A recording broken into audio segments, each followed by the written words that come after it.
اهدنا الصراط المستقيم. رضيت بالله ربا وبالإسلام دينا وبمحمد نبيا ورسولا.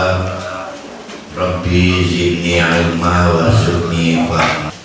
Rabbi shrah li sadri wa yassir li amri wahlul 'uqdatam min lisani yafqahu qawli. Saya akan membantu mengantarkan kepada penutup surat Maryam. Walaupun di pikiran bapak-bapak ketemu surat Maryam ingat Nabi Isa, tapi surat ini adalah surat yang akan mengantarkan orang-orang Mekah musyrikin untuk mengkonfirmasi kenapa mereka sulit percaya kepada kiamat. Karena mereka dijajah oleh rezim materialis, sebab akibat. Materialis. Jadi mereka merasa ada hukum sebab akibat yang berlaku dalam pengalaman hidup mereka. Maka surat Maryam diantarkan pertama-tama tidak harus manusia lahir dengan sebab akibat. Seperti Maryam harus melahirkan anaknya tanpa suami. Dan Nabi Adam hadir di dunia tanpa ayah dan ibu.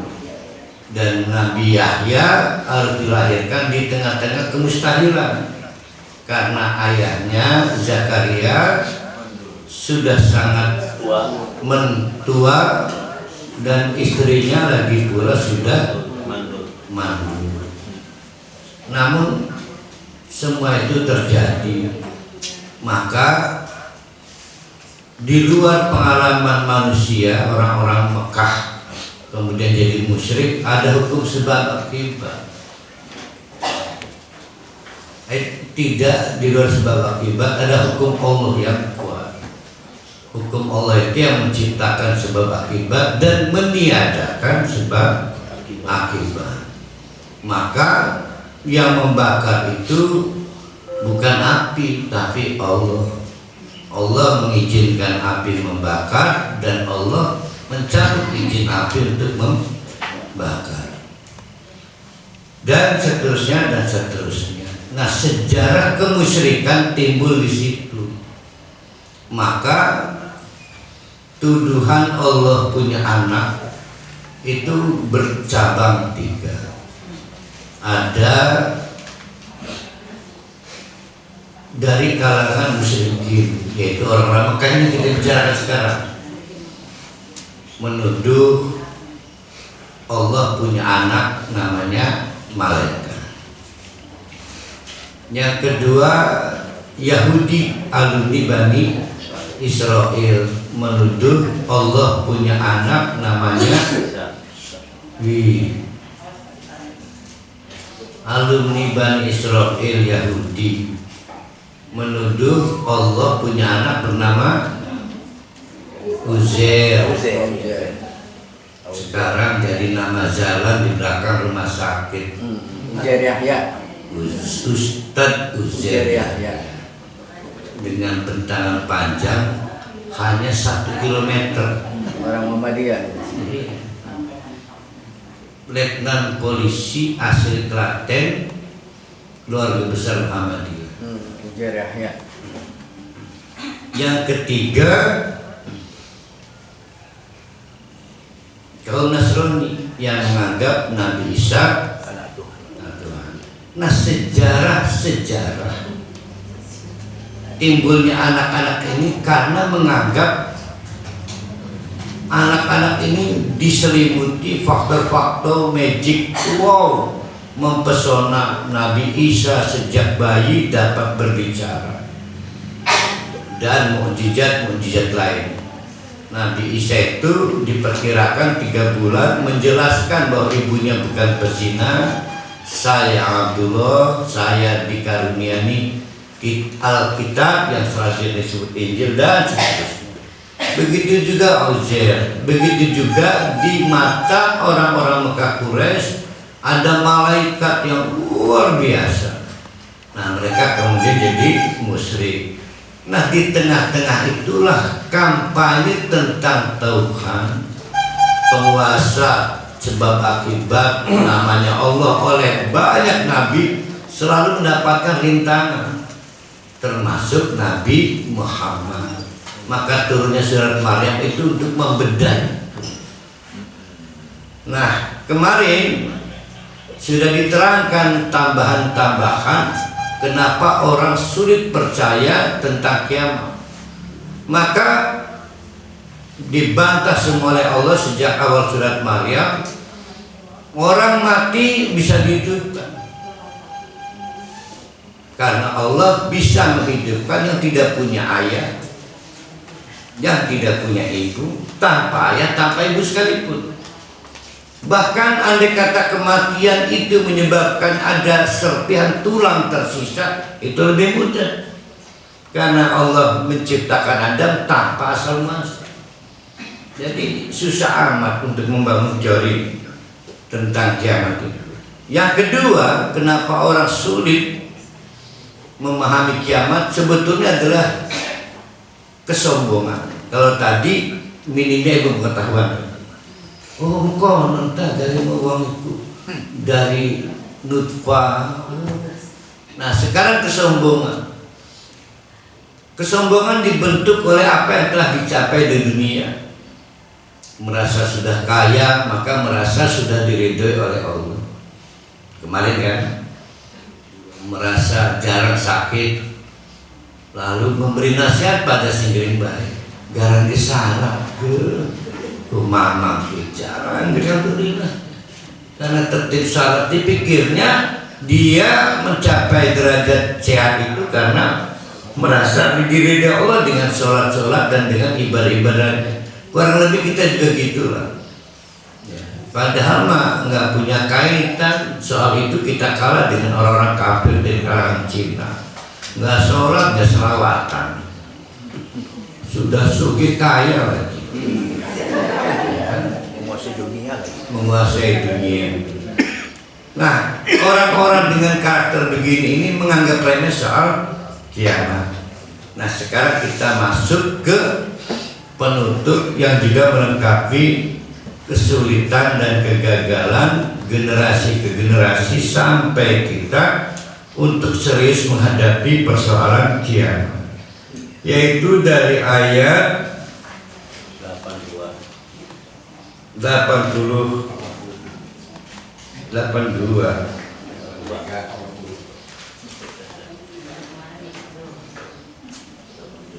Sekarang 83, kemarin sampai 82. Di 81 aja ya. Wattahadu, dan mereka orang-orang musyrikin itu akhirnya menjadikan min dunillah, selain Allah, alihatan, Tuhan baru, Tuhan pendamping. Jadi punya Allah tapi masih butuh Tuhan pendamping dalam rangka liyakunu lahum izzan. Kelak itu nanti di akhirat, Tuhan pendamping itu untuk mereka jadikan izzan, pemberi kekuatan, penolong. Al-izzah, pemberi kehormatan. Mana SD Al-izzah itu? Salah, di sana hijau juga ada cabang. Ya, Pak Farija. Pelawan ke pesantren itu. Iya, pesantren Al-izzah. Punya mangyak rasanya. Lopang. Ustaz Yahya Sanwa. Kehormatan. Nanti dibongkar di surat lain yang mereka anggap Tuhan itu menolak. Nabi Isa bahkan pernah diinterogasi Allah. Emang apa yang kamu ajar pada umat? Saya mengajarkan tauhid sebagaimana nabi-nabi sebelum saya. Maka mereka nabi-nabi ini termasuk malaikat menolak untuk memberikan support apapun di akhirat. Bahkan yang tragis berhala. Berhalanya apa itu? Patung, pohon-pohon, keris dibikin oleh Allah bisa berargumentasi berbicara di akhirat. Bahwa mereka bokis semuanya.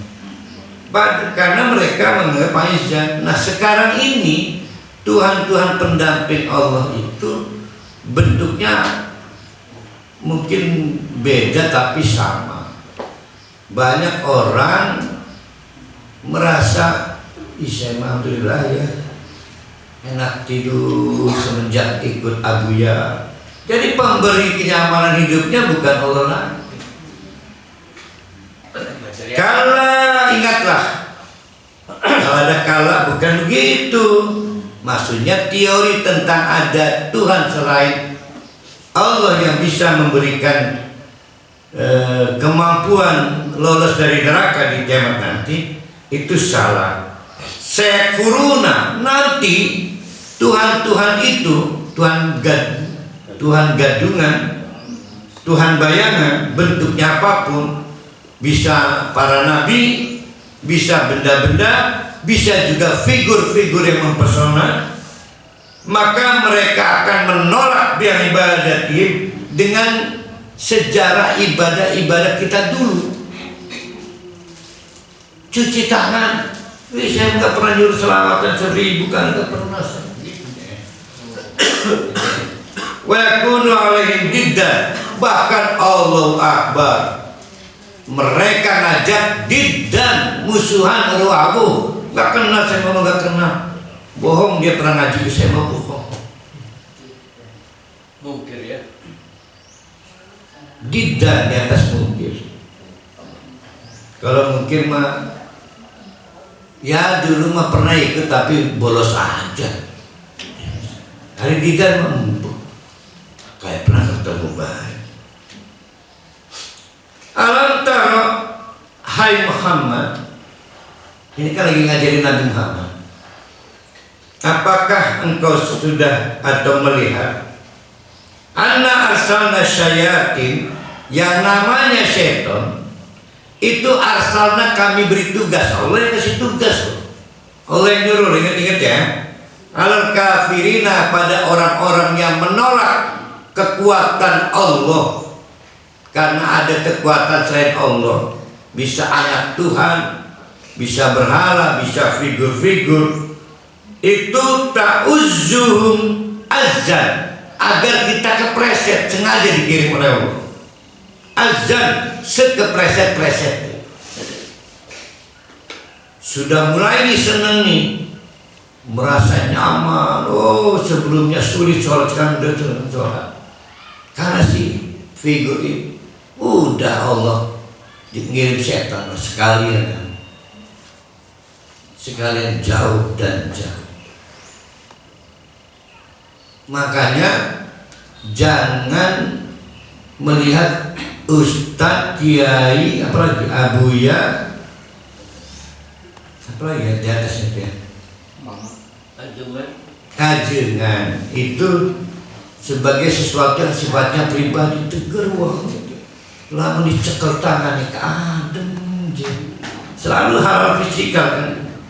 Jangan pernah begitu. Sampai ada perempuan perawat minta dinikahi, saya belum pernah dapat fasilitas itu. Belum waktunya, karena bukan ajengan. Enggak, karena saya dianugerahi Allah jemaah waras. Kalau sudah sampai sebegitunya, ya, nah itu artinya Allah memang sudah mengutus setan agar mereka semakin terpleset dan terpleset lagi. Ingat, arsalna, kami utus. Maka jangan kaget ada setan dengan SPK khusus, surat perintah khusus. kepada orang-orang yang memang tidak punya harapan bertemu Allah, bahkan ketika di dunia. Sholat, pengajian, serius. Yaitu orang-orang yang beribadah tapi dengan menggeser kedudukan Allah dengan otoritas tambahan, menggeser kedudukan Nabi Muhammad dengan tauladan tambahan. Maka diutus setan. Jadi hati-hati merasa enak tidur, enak makan. Saya mah ketemu banyak orang kayak gitu tuh. Makanya saya mah galak, udah sih jangan masa foto Abuya. Itu cikal bakal itu. Cikal bakal. Apa mau? Ngeri juga saya dengan setan ini, Ustaz, nampaknya ini. Semua yang enak-enak tuh nampaknya disuguhkan kepada kita. Tidur enak, Nah, betul, bagus. punya istri cantik enak. Sekarang udah enak tidur, bagus. Gitu loh, jadi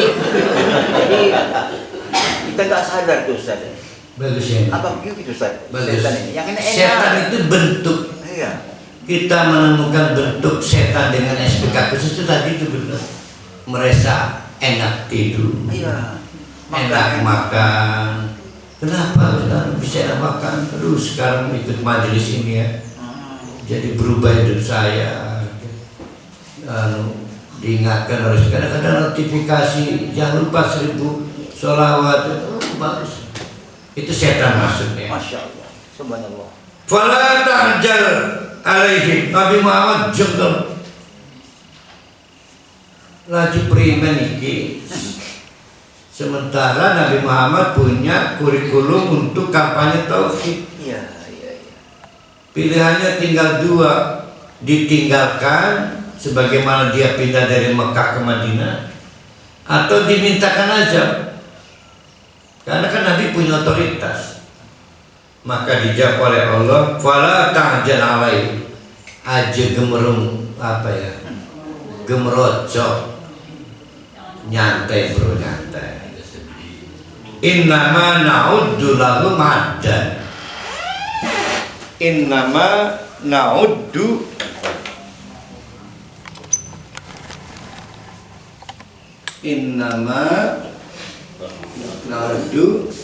lahum addan.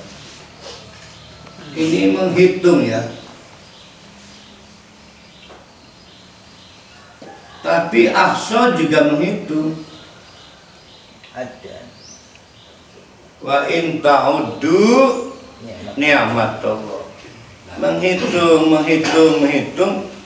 Menghitung secara mikro.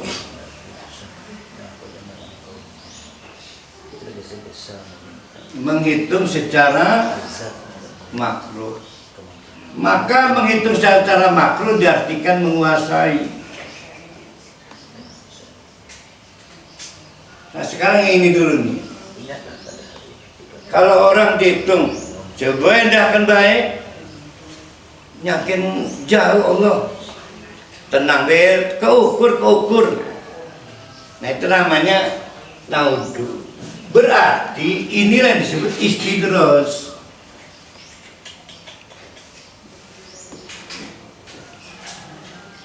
Maka Allah menenangkan Nabi Muhammad, don't worry, jangan khawatir. Mereka keukur, lagi dihitung, digantung. Itu pakai kata naudu.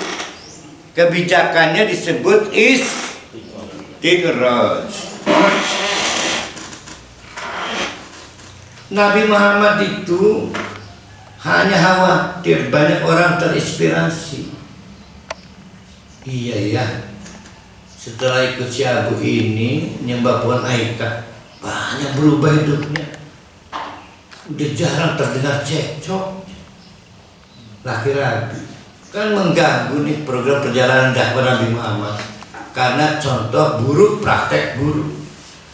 Tapi dijawab oleh Allah, innama na'uddu lahum addan. Tenang, semua ada namanya, by name, by address, dan terukur. Jangan nganggap Allah itu lalai, tenang. Istidrar semua. Bahkan yang mengerikan adalah fakta akhir. Nah baru kita masuk kiamat. Nanti orang-orang itu walaupun di dunia tampak tidak dapat azab, padahal dengan cara bertuhan yang tidak puas dengan satu Allah karena ada Tuhan bayangan, merasa tidak puas dengan satu-satunya tauladan Nabi Muhammad, ada tauladan lain. Itu yauma nasyuru, nanti di akhirat, di padang mahsyar, barulah semua terbuka. Ada orang yang kafir, ada orang yang muttaqin. Allah menjelaskan, hai Muhammad, yauma nasyuru, nanti di padang mahsyar, ini ngajarin Nabi Muhammad, al-muttaqina, yang orang hati-hati khawatir musyrik, itu muttaqin namanya itu.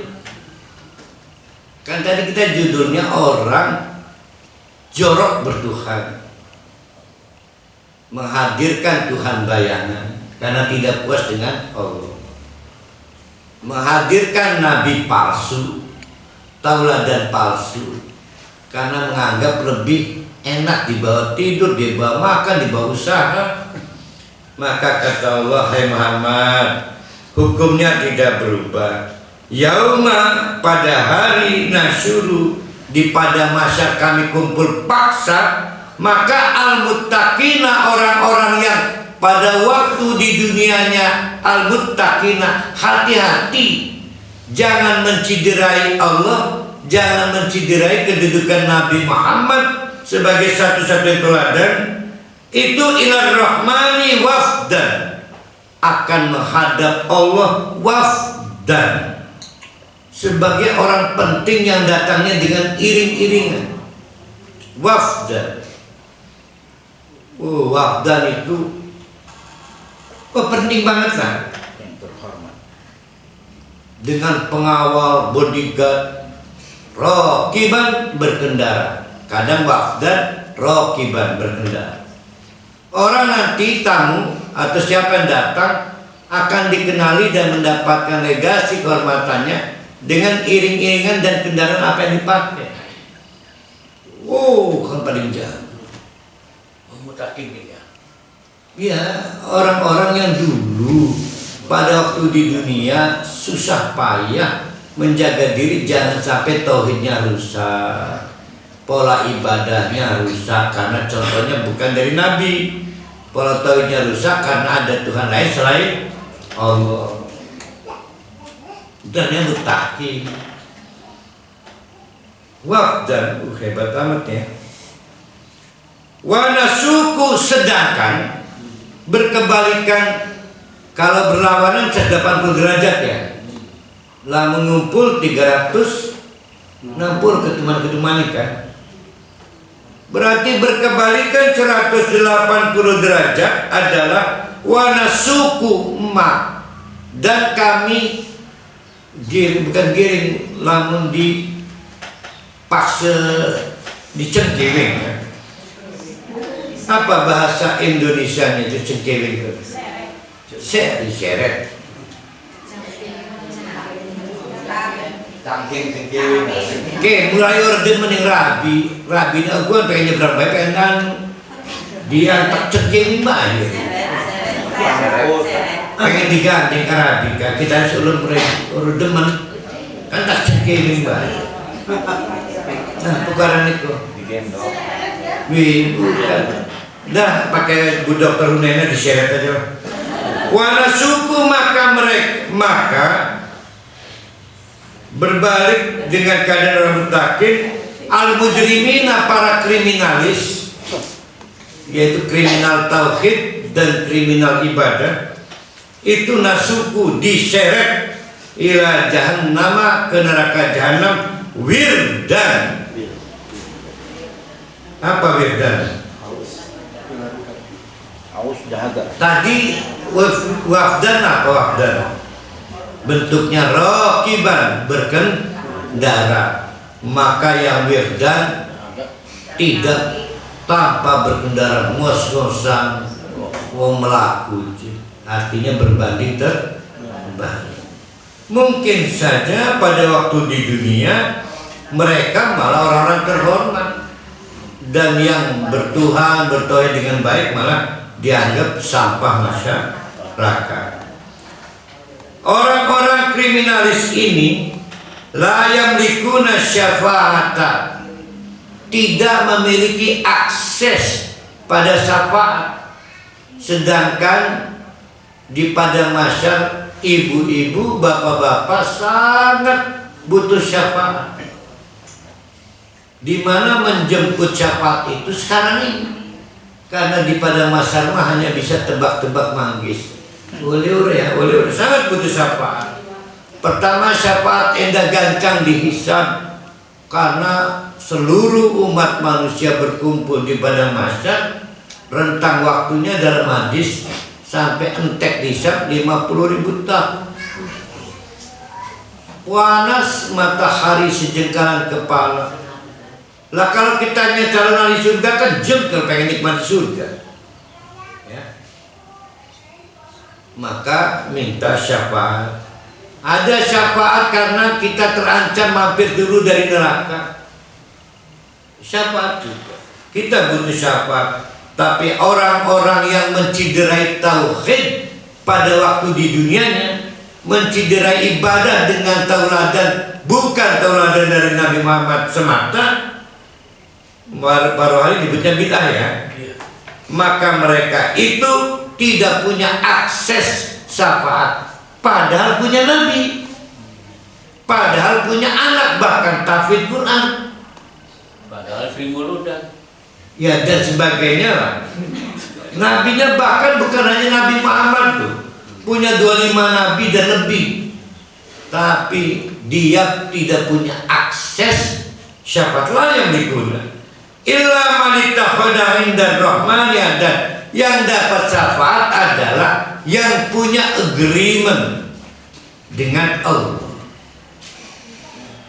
Ada yang punya agreement dengan Allah. Kapan agreementnya? Di dunia. Nah, oleh karena itu berarti syafaat itu agreement kita dengan Allah. Bukan lagi diingat-ingat mana yang bisa membuat kita berhak dapat syafaat dan apa saja yang membatalkan kita hak syafaat, terutama soal kemusyrikan dan bid'ah.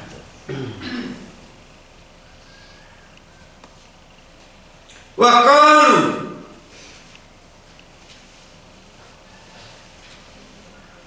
argumentasi mereka tentang Allah punya anak dibantah juga. Wa qalu, dan mereka pada waktu di dunia sudah merusak tauhid. Ittakhadha, dengan mengucapkan, dengan mengatakan bahwa ittakhadar rahman waladan, Allah yang maha penyayang itu mengangkat anak atau memiliki anak. Sing urur baik. Maka dijawab oleh Allah, laqad jitum, kamu datang dengan gagasan, pemikiran, syai'an sesuatu, iddan yang edan, yang dahsyat. Iddan itu edan, dahsyat. Bahkan saking dahsyatnya omongannya itu, bahwa argumentasi benar Allah punya anak, benar. Itu takadu samawatu, langit hampir-hampir saja yatafattarna, tiba-tiba ambruk, berantakan. jadi tidak pakai proses ozon borong, tiba-tiba berantakan.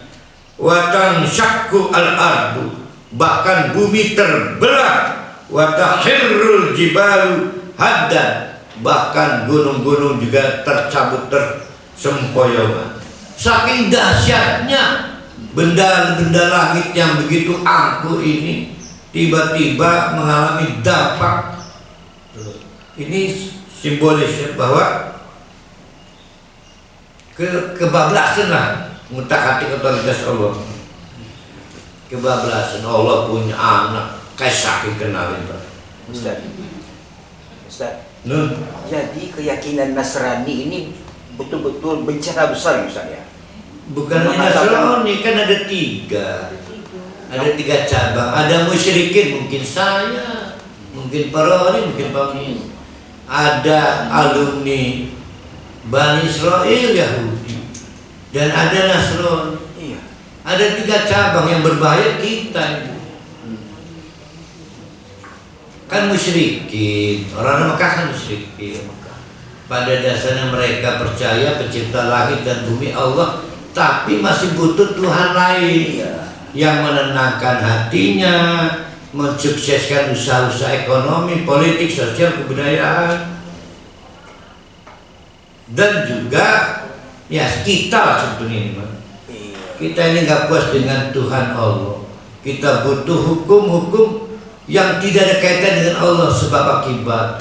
Contoh, bisa turun lah menyekal duit, ya kan? Berarti kan dia nggak sangat tidak nyaman cuma Allah mah. Dia butuh kenyamanan lain dengan hukum sebab akibat. Jadi rezim sebab akibatnya itulah Tuhannya. Saya di teori ini bahwa bisa turunkan duit itu. Oh, ada argumentasinya Ustaz. Kalau ditarik dia bohong. Kalau tarik kan satu ujung satu Allah juga. Gini Ustaz, lamun istri duit bisa tukar apapun. Hati tenang terus sehingga iki sapa Allah. Ini Allah juga. Dek orang jujur be. Saya mah nggak sampai merusak tauhid butuh uang. Cuma panik doang.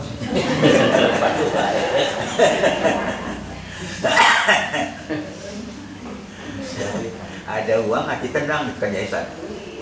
Itu kan jahat betul Ustaz kalimat itu ya. Oh, saya kira curhat, tapi ya jahat. Dikini para hari. Anda'u lirrahman walad. Mereka mengkampanyekan, Allah itu ada Tuhannya, ada anaknya. Wama yang bagi orang pantas lirrahman, dua anggapan Allah itu ayat tahida waladan, punya anak, orang pantas. Udah sih cukup ada Allah, jangan nambah-nambah. Dengan ada anak, dengan ada bayangan, saingan, udah sih cukup. Nah, kata yang bagi di dalam teologi Islam lebih brutal dari kata haram. Ya. Maka kata yang bagi itu walaupun mendapatkan terjemahan bahasa Indonesia udah pantas, tapi secara teologis dia lebih brutal dari kata haram. Karena haram itu dimungkinkan halal pada saat darurat. Contoh, babi haram dan mendapatkan kehalalannya pada saat emergensi. Tapi kata yang bagi tidak pernah dapat kehalalannya sepanjang waktu Allah dilarang ada kompetitor.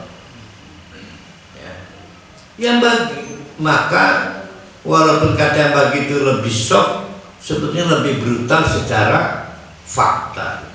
Kata yang bagi, mana itu? Wama yang bagi orang pantas haram sangat haram. Lirrahman punya pemikiran bahwa Allah memiliki anak. Ada dua alasan kenapa tidak pantas punya pemikiran Allah itu seperti itu. Yang pertama adalah ikullu man fis samawati wal ardh, karena apapun yang ada di langit dan di bumi illa atir rahmani abda.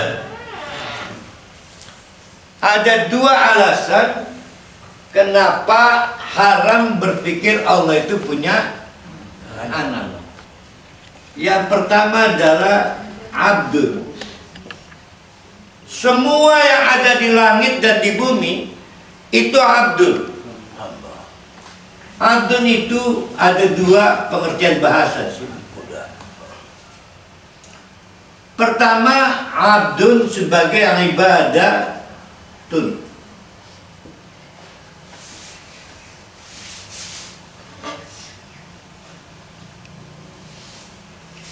Yang kedua, abdun sebagai tamlikun.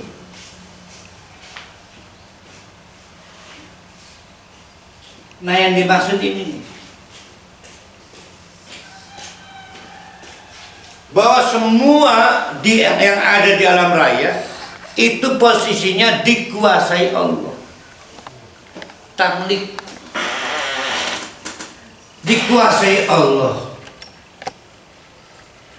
Nah kalau orang sudah kalau otoritas sudah sampai sebegitu, nggak butuh apa-apa dan siapa-siapa, karena sudah dikuasai. Masa butuh anak? Jadi sangat tidak masuk akal.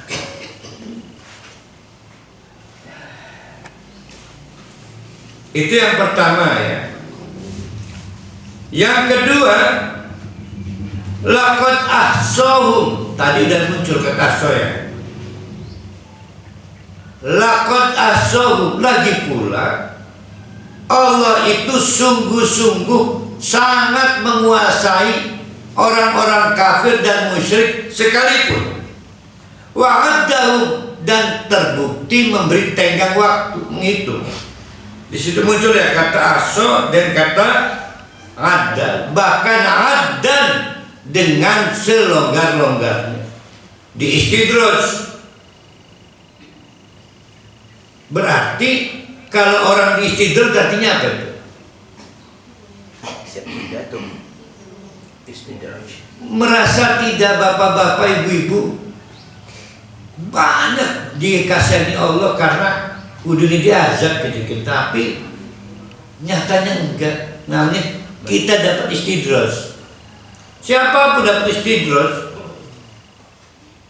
Saya ini nanti saya pikirkan tadi di istidros nggak ngedorong motor punya, enggak nyatanya. Nah, istidros itu fakta Allah berkuasa pada kita, menguasai kita sampai kita dapat azab dan tidak dapat azab ada dalam genggaman Allah. Maka adakah selain Allah yang pantas jadi Tuhan? Tidak. Sebab semuanya rentang. Misal ada Michael dianggap Tuhan, buku Michael gerentang, dia bisa nggak ambekan, bisa ambekan, bisa diazab, bisa nggak diazab. Istidros.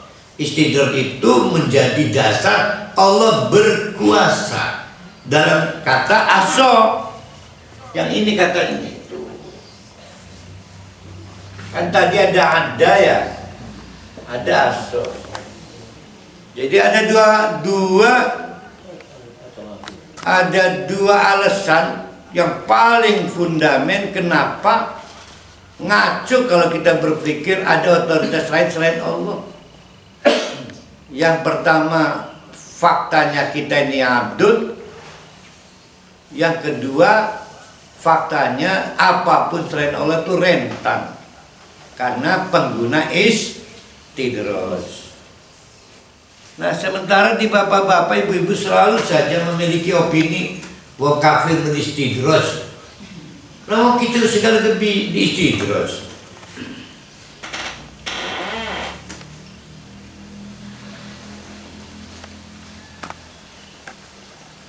Wa kulluhum atihi yaumal qiyamati fardan. Yang dulu menciderai tauhid pada akhirnya kulluhum semuanya atihi datang yaumal qiyamati pada hari kiamat fardan sendirian, karena tidak bawa anak, tidak bawa pendukung. Oh, ini orang berarti songong di dunianya, merasa sudah investasi anak, banyak keuntungan bisa saya petik di akhirat, atau merasa sudah banyak pendukung, ini juga penting untuk kekuatan berhitung saya di akhirat. Ini keliru ini. Semuanya fardan sendiri, tanpa anak, tidak ada support dari anak, tanpa pengusung, pendukung, anggota, pasukan, sendiri ya. Apa kalau begitu harus kita siapkan? Ya, anak akhir laku manfaatin akhirat itu. Apa itu? Maka Allah berfirman, innal ladzina amanu, pertama persiapkan iman, wa amilus sholihati, buktikan keimananmu dengan amal soleh. Saya ja'alu lahur rahman wuddan, maka bapak-bapak, ibu-ibu dijadikan oleh Allah dengan modal dua itu wuddan, mawaddah, warohmah. Wuddan, kekuatan cinta, kekuatan cinta. Para ahli tafsir mendeskripsikan sekurang-kurangnya dua cinta yang diberikan oleh Allah kepada orang yang mempersiapkan kematian dengan iman dan amal soleh. Pertama, al-hubbu fid dunya, penuh cinta selama di dunia. Yang kedua, al-hubbu fil akhirati, penuh cinta pada waktu di akhirat. Yang unik, cinta di dunia itu dipersyaratkan oleh Allah. Pernah dalam satu hadis ada dialog unik.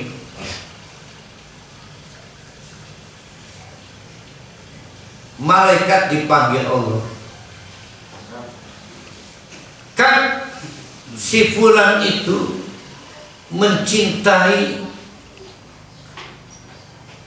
aku, mencintai saudaranya karena imannya dan karena amal soleh. Berarti cinta pada sesama mukmin. Dan terjadi di Madinah itu, yaitu antara Ansor dan Muhajirin. Dalam satu episode, orang Muhajirin ini kan datang sebagai orang-orang maaf, kehilangan, powerless kan. Nah, beberapa orang Ansor ini punya istri lebih dari satu. Oh, hai saudara, kamu butuh istri, kamu tinggal pilih istri saya. Luar biasa ya. Kalau bukan karena digerakkan oleh Allah iman. Nah itu wuddan, maka dilaporkan, malaikat dipanggilkan, itu si fulan mencintai saudaranya. Maka cintailah oleh kamu si fulan itu.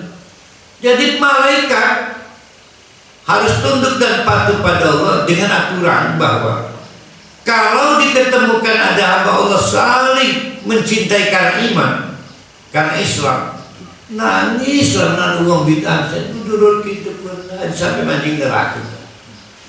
Nah maka malaikat wajib mencintai orang itu. Nah maka malaikat mengumpulkan seluruh makhluk langit, nggak tahu mungkin ada yang jin dan lain sebagainya. Pengarakakanku si fulan, nomor ID-nya bla bla bla bla, itu adalah sudah disahkan memiliki cinta dalam keimanan. Jadi cinta menjadi dasar Allah mencintai kita. Jadi kalau kita mencintai orang karena keimanan, maka Allah mencintai kita. Itu namanya al-hubbu fid dunya. Nah begitu kita mati, maka kita dibangunkan oleh Allah dengan cinta Allah itu. Saya ulang lagi, sepanjang hidup kita mencintai saudara kita seiman. Kalau kita mencintai saudara kita seiman, malaikat ikut mempermudah hidup kita dengan banyak bantuan. Tapi tidak itu yang penting. Kalau kita mati, kita dibangunkan, dikumpulkan di padang mahsyar, maka kita dibangunkan untuk mendapatkan balasan cinta kita di dunia, yaitu dibangunkan dengan cinta Allah, dengan kasih sayang Allah. Kan tadi cuma malaikat yang ikut nimbrung ke kita tadi di dunia. Allahnya kan belum nimbrung. Jadi uang-uang disepak yang ditangiakan si mati. Tanya ini. Nah ini mah Allah datang. Terus. Siapa sih terus itu? Buros meros. Maksudnya jurus dia. Terus tangi terus. Ayo Allah. Gancang ke kelamben. Jadi kalau pengen diperlakukan dengan cinta sejak hari kebangkitan, maka berusaha mencintai karena iman. Di luar cinta pada istri dan anak ya. Artinya apa ya? Artinya cinta kita pada istri dan anak, mereka tidak akan support kita. Ya, yang akan mensupport kita pada akhirat adalah bekas cinta kita, bekasnya. Fa innama yassarnahu, dalam rangka membuktikan kasih sayang Allah, maka hai Muhammad, yassarnahu, kami buat mudah orang-orang itu bilisanika, dengan lisan hai Muhammad. Apa yang dipermudah itu? Dengan lisan Nabi Muhammad. Bisa bahasa Al-Quran, bahasa Arab. Bisa dibuat Nabi Muhammad itu lisan yang gak provokatif, tidak intimidatif. Nah sehingga sahabat-sahabat itu saling mencintai dalam rangka litubasyira bihi al-muttaqin, agar orang-orang yang bertakwa itu merasa gembira, wa tunzira bihi qauman luddan, sedangkan orang-orang yang kafir itu diberi peringatan luddan dengan sedahsyat-dahsyatnya. Nah ini menjadi ayat penutup. Lalu bagaimana kampanye dan narasi yang dibangun Nabi Muhammad dari sejak ayat 1 surat Maryam, lalu bergeser ke kisah-kisah dibantainya umat-umat songongnya. Berapa nama, berapa tokoh itu dari sejak ayat 1? Banyak, bagus. Tapi dianggap angin lalu oleh audien di Mekah. Mereka terus mengembangkan pemikiran-pemikiran musyrik dan selalu saja mengopinikan kemusyrikan mensejahterakan, keimanan membuat rentan ekonomi, dan qadarullah dukungan orang-orang Mekah pada Nabi Muhammad tiap hari dia bersyahadat selalu saja dari kalangan proletar. Rumahnya nggak mewah, tinggal di kawasan kumuh. Seperti kemudian memang secara alamiah yang musyrikin Mekah itu di kawasan elit. Kan kemarin begitu kan ayatnya. Nah itu kemudian jadi tolak ukur. Lega 3. Lama milu Muhammad miskin, itu bukti ridho Allah itu masih mungkin tak ada di akhir. Ridho di dunia itu adalah menjadi informasi penting, ridho di menurut mereka itu keliru. Nah maka Nabi Muhammad juga manusia biasa, benar ya, bukan ya. Maka Allah menegaskan, Muhammad, wa kam ahlakna, coba kamu ingat-ingat, wakam sudah berapa banyak ahlakna qablahu, manusia dihancurkan Allah dengan beragam ada yang kapitalis, ada yang rezim kayak Firaun. Semuanya punya power, punya kekuatan, tapi sudah hancur. Menkornin dari berbagai generasi. Hal tuhissu minhum min adid. Muhammad, kamu pernah nggak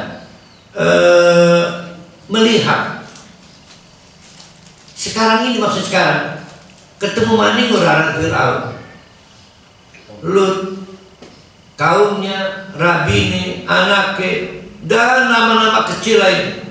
Kata Nabi Muhammad, enggak. Oh, sudah diazab ya.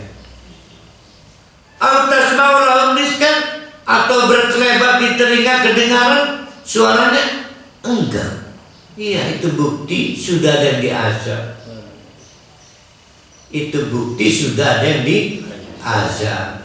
Nah, yang belum diazab ada dalam genggaman.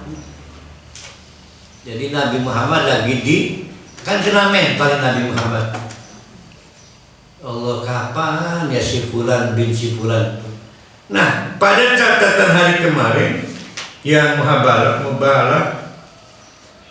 mana yang mubarak? Siapa yang kemarin boros? Ya khawatir boros tapi tahu ayat berapa kemarin. Tapi saya kemarin nggak boros ya. Iya, kemarin saya nggak boros. Bukan yang ininya, yang mubahalahnya.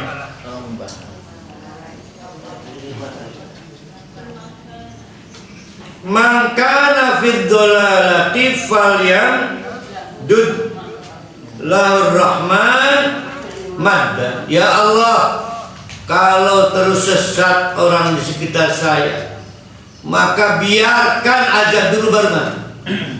Jangan dimatikan dulu sebelum ada azab. Falyamdud, perpanjang usianya sampai diazab baru mati. Nah, itu berarti kan izin kepada Nabi Muhammad untuk dua kemungkinan. Pertama, adu kebenaran, namanya mubah halal.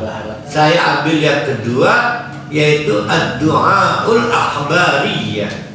Doa menghabarkan, ya Allah, saya nggak beruntung amat punya mertua menghina ibadah saya hanya karena saya miskin. Maka mertua saya memprovokasi istri saya, suami kamu mendingan bisa sholat kalau nggak kebeli motor.